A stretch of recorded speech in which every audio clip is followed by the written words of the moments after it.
তো hello guys, কি হালচাল, কেমন আছো সবাই? আশা করি তোমরা দুর্গাপূজা ব্লগের বড় পার্টটা মানে আগের পার্টটা দেখেই নিয়েছো।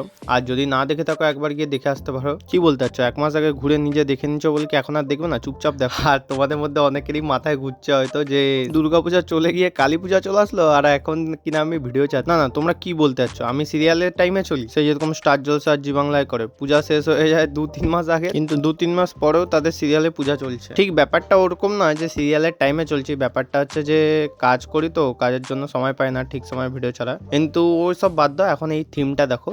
এইটা হচ্ছে তোমার সন্তোষ মিত্র যাওয়ার সময় ঘুরিয়ে তো নিয়ে যাচ্ছিল। ঘুরিয়ে বলতে গাইস, আমরা যেদিন গেছি মানে চতুর্থীর দিন, সেই দিন দেখছিলাম যে তোমার সন্তোষ মিত্র মেন যে রাস্তাটা সেটা বন্ধ, উল্টা দিক দিয়ে ঘুরিয়ে আমাদেরকে অনেক দূর দিন যেতে হয়েছে। আর যেতে যেতেই আর্মিকে ডেডিকেট করে দেখো একটা থিম তৈরি করেছে এখানে, S-400 হ্যান ত্যান দিয়ে তৈরি করছে। আর সত্যি বলতে এখানে আর্মির থিমটাও যেরকম করেছিল, ঠাকুরের মুখটাও সেরকম এত সুন্দর করেছিল, তোমরা খালি দেখো।